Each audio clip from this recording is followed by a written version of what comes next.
Proteksyon sa kidlat o SPD. Kaya ba talagang harangin ang kidlat? At ano nga ba ang ibig sabihin ng mga nakasulat dito sa SPD? Bali, meron po tayong dalawang klase ng SPD. Ito pong DC SPD. Ito po yung nagpoprotekta sa ating solar panel at sa ating mga DC components kagaya ng MPPT. At ito naman po yung ating AC SPD. Ito naman po yung nagpoprotekta dun sa ating AC output kagaya ng inverter na may AC output. Isa ito sa magpoprotekta dun sa mga AC. Ito naman yung sa DC. So bago po natin ipaliwanag kung ano yung mga nakasulat dito sa ating DC SPD, ay sagutin po muna natin yung tanong kung kaya ba nitong harangin ang kidlat. Bali, ang sagot po dyan ay depende. So bakit depende? Ganito po kasi yan. Halimbawa, ito yung ating bahay at nandito po yung ating solar panel sa bubong. May dalawang klase po ng pagtama ng kidlat.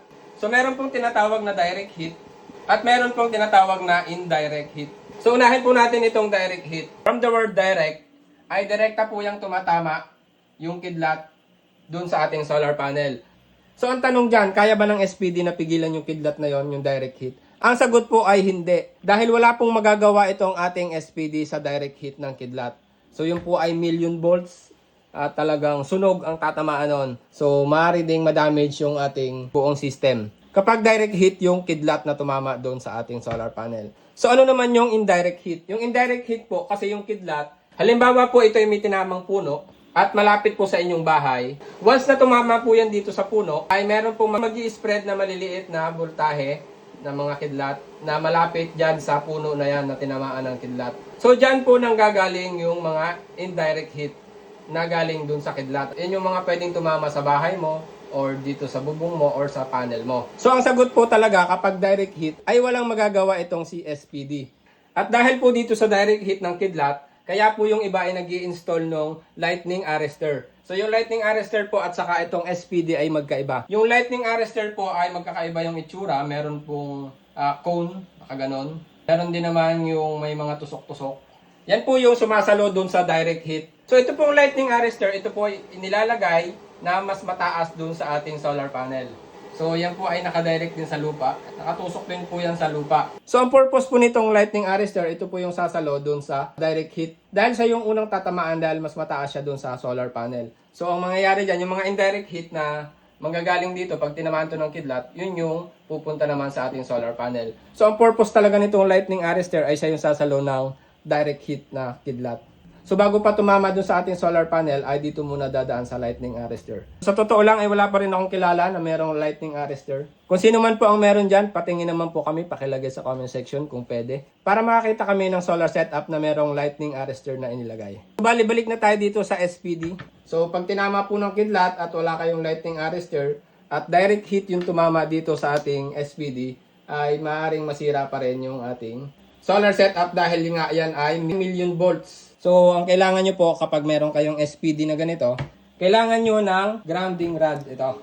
Yan, medyo matulis yung dulo niyan. Ito po yung tinutusok dito sa lupa para sa pagkakabitan nito ang ating SPD. Pero, ito po ay 8 feet talaga yung standard niyan. So, itong nabili ko ay 3.5 feet lang at saka dapat ay tanso. Dapat po ito ay pure copper. So, bakit hindi 8 feet yung binili ko? So, nag-research po kasi ako at ang sabi, hindi naman porke ang standard ay 8 feet, ay maaabot mo na yung resistance na kailangan. So, kailangan kasi, ang purpose nito, kaya ibinabaon sa lupa, ay bumaba yung resistance niya hanggang sa ma-zero yung resistance. Ang sabi dyan, itong grounding rod na ito, kapag ibinaon mo sa lupa, meron kasing device na ginagamit para masukat yung resistance kapag naibaon mo yun sa lupa. At kailangan ay 5 ohms hanggang 25 ohms ay pasok sa standard. Pero dito po sa amin, dahil itong aming subdivision ay nasa ibabaw po ng bundok, pwedeng mabato yung ilalim nito or hindi niya maabot yung talagang mababang resistance dahil nga nasa bundok kami. So kahit 8 feet yung gamitin mo ay posibleng hindi niya maabot itong 5 ohms or 25 ohms. Hindi pa kasi ako nakakabili ng device na ginagamit na pangsukat ng resistance. So kapag nakabili po ako, susukatin natin ito kapag naibaon ko na ito sa lupa. So pansamantala po at least ay kahit papano yung isipan ko, kapag nailagay ko ito dun sa aking solar setup, ay medyo kampante ako na pag tinamaan yung solar panel ko, ay ililihis niya yung kidlat na tatama. Dahil ito ay may wire yan, lalagyan ng wire papunta dito sa ating grounding rod dito. Yung kidlat na tatama ay hindi niya pipigilan pero ililihis niya papunta dito sa ating grounding rod. dahil nga po ang kuryente ay mas pinipili yung mas mababa yung resistance. At para naman po dun sa wire na gagamitin nyo, ito po yung galing dito sa solar panel, papunta dito sa grounding rod, ay dapat yan ay 8 AWG. At least po yan yung pinaka-standard. Pero yung mga gagamitin po dito sa solar panel, papunta dun sa ating SPD dito, ay pwede na po itong binili ko na 10 AWG. Ito, kulay green yung binili ko. So hindi pa ako nakakabili ng 8 AWG papunta dito sa grounding rod. Ito naman po yung 14 AWG. Bale, pwede po itong gamitin na pag-connect doon sa ating mga MPPT at inverter. Meron po kasing grounding itong ating inverter. Ayan, makikita nyo naman, ayun, at yung sa AC. Ito naman po yung sa ating MPPT. So yung bang AC at saka DC na SPD ay pwedeng pagsamahin yung output. Yung ground ito, dito sa ilalim. So ang sagot po ay pwede naman, gumamit tayo nitong bus bar. Ayan. Dito natin i-connecta lahat yung magagaling sa inverter, sa MPPT, at doon sa mga devices na merong groundings. Kasama na rin yung mga appliances natin sa bahay katulad ng mga ref. So ayan po, pwede natin pagsamasabahan dito yung mga groundings ng ating mga appliances. At ito naman po yung ginagamit dun sa solar panel para i-connecta dito sa ating ground bar. So ilalagay mo ito dun sa dulo ng solar panel. Meron siyang clamp at dito mo ilalagay yung wire na 8 AWG patungo dito sa ating grounding rod. Tapos ito naman po yung ginagamit doon sa ating grounding rod sa dulo. Kapag naibaon mo ito sa lupa, ayan, ay lalagyan mo nito. Para dito mo naman i-connecta yung 8 AWG na wire na manggagaling sa panel at saka dito sa mga SPD. So sa pag-connecta naman itong SPD, halimbawa ito yung ating breaker, ayan. So AC po ito. So dito natin kabit sa AC para hindi kayo malito. Wala kasi akong DC na magamit na breaker.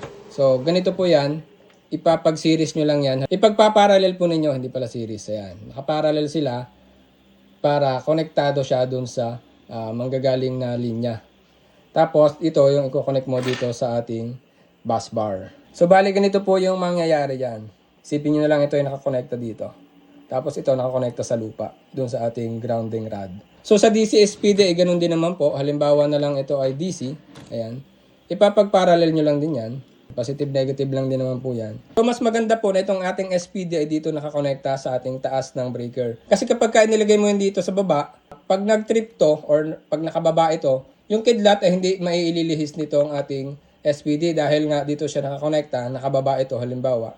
So walang connection yung solar panel papunta dun sa SPD mo. So mas magandang nandito sa ibabaw. Kasi kahit ibaba mo ito, ayan, ida-divert pa rin itong SPD papunta sa lupa yung kidlat. So bali pahapyaw lang po yung explanation ko tungkol sa pag-install at magbibideo na lang po ako kapag in-install ko ito. So balik na po tayo dito sa mga nakasulat na ito sa SPD. Kung paano siya computein at kung paano siya itugma doon sa ating solar setup. By the way, nakalimutan ko palang ipaliwanag. Napaka-importante dahil katulad po ng ating mga appliances, katulad ng mga ref, washing machine, lahat po ng mga nakaka-ground doon, kung nahahawakan nyo minsan, ay nag-ground kayo. Sa halip na sa inyo yung pumunta, ay dun pupunta sa lupa. So hindi kayo makakuryente ng mga appliances na mayroong voltahe dun sa kanyang body.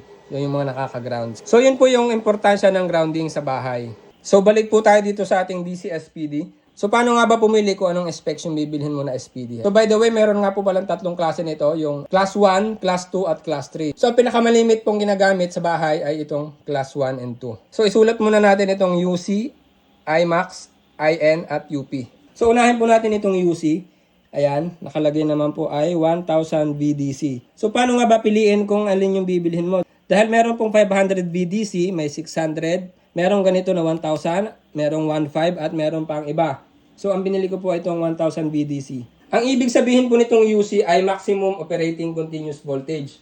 So, bali sa likod po ng inyong solar panel, makikita nyo doon yung maximum system voltage. Halimbawa po itong aking 590 watts, 1,500 volts yung nakalagay sa likod niya.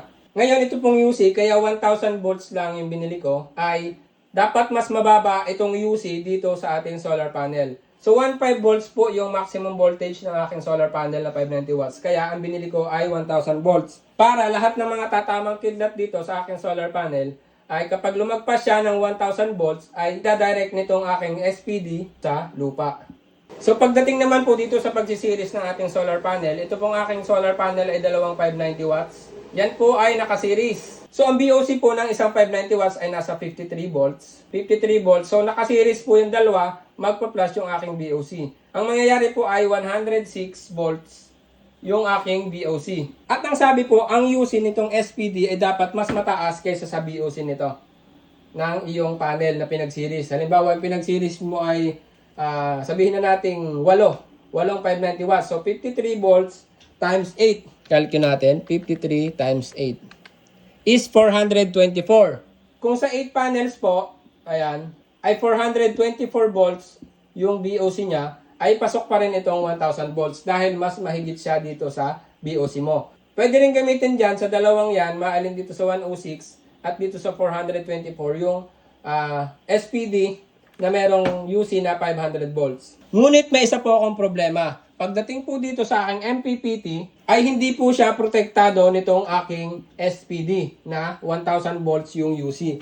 So bakit ganon? Ang sabi kasi, itong MPPT mo, dapat yung max VOC nito ay mas mababa o kaya ay equal dito sa UC. So ang UC po natin ay 1000 volts. Ang max VOC po nito ay 120 volts lang. Hindi lang po dito sa ating MPPT yan, kundi dun din po sa mga inverter na hybrid. Sa mga hybrid po, dahil ang hybrid ay meron ng MPPT sa loob, ay dapat yung maximum VOC na kaya ng inyong system, nitong inyong hybrid or nitong inyong MPPT, ay mas mababa or equal dito sa UC ng inyong SPD. Ayan, for example po dito sa aking SRNE na MPPT, ang max solar VOC po niya ay 150 volts lang. Ito naman pong Samdon, wala siyang nakalagay pero ang maximum BP array niya, input PV, ayan, 120 volts. So, hindi po siya pasok doon sa aking SPD. So, doon po sa pinakita ko sa inyo na dalawa kong MPPT, ay hindi po siya protektado nitong aking SPD dahil mas mataas yung UC niya. So, dapat mas mababa o kaya ay equal doon sa MPPT ko na maximum VOC. Hanggang 120 volts lang yung isa naman ay 150 volts. So, hindi pa rin siya kapantay nitong UC. So, ang pinakamababa lang naman na mabibili mo na ganito ay 500 volts yung UC. Ayan yung BDC niya. So, wala kang mabibili na 120, wala kang mabibili na 150. So, kaya't hindi protektado itong aking dalawang MPPT nitong aking SPD. So, kapag nag-hybrid ako ay ang bibiling ko yung kaya itong 1000 volts dun sa BOC para maging protektado siya. Or else, bibili ako ng mas mababa yung 500 BDC. At ang bibiling kong hybrid ay yung ang max VOC niya ay 500 volts din. So tapos na po tayo dito sa UC. Ang sunod na po natin ay itong iMax at yung IN. So ito pong iMax, ang nakalagay po dito ay ayan, sa makikita nyo 60 kA at saka 30 kA. 60 kiloampere at 30 kiloampere. Ito pong iMax, ito yung maximum discharge current ng ating SPD. Ito naman pong IN, ito yung nominal discharge current. Kumbaga po, yung kidlat na tatama ay mula 30 kA hanggang 60 kA. Ayun yung kaya niyang i-discharge. So para po mas madaling maintindihan, halimbawa po natin yung inverter. Yung inverter po natin, halimbawa ay yung Pato. So ayan po yung ating Pato. Ang nakalagay dyan ay 1000 watts siya na inverter. Pero yung continuous output niya ay 500 watts lang. So para po mas madaling intindihin, inihalimbawa ko na lang siya dito sa ating Pato na inverter. So 1000 watts yung kaya niya, pero ang continuous output niya ay 500 watts lang. So dito ko mas madaling ihalimbawa itong IN at iMax. So ito yung kaya niya 1000 watts, pero ang nominal niya ay 500 watts. So yung pagtama naman po ng kidlat sa ating solar panel ay hindi mo malalaman dahil napakabilis nun. So malalaman mo na lang kung gumagana pa ba itong SPD mo base dito sa nakalagay dyan na color. Ayan o, ito po ay kulay green ngayon dahil hindi pa siya nagagamit. So kapag po ito ay halimbawa ay palitin na, nagiging kulay pula po 'yon, kumbaga hindi na niya kayang sumalo ng excess voltage katulad nga nung sa kidlat. So ito naman po ay napapalitan na nahuhugot po ito. Ayan, try nating hugutin. Ayan, napapalitan po itong cartridge niya. So bibili kayo ng ganito kung may mabibilhan, pero kung wala naman ay buuhin niyo na lang. So medyo may kamahalan din kasi itong ganitong SPD. So ayan, ito pong kulay green nito ay nagiging kulay pula kapag damaged na talaga siya. So kumbaga palitin na. So ganun din po itong AC, ganun din. Napapalitan din yan. So dako na po tayo dito sa UP.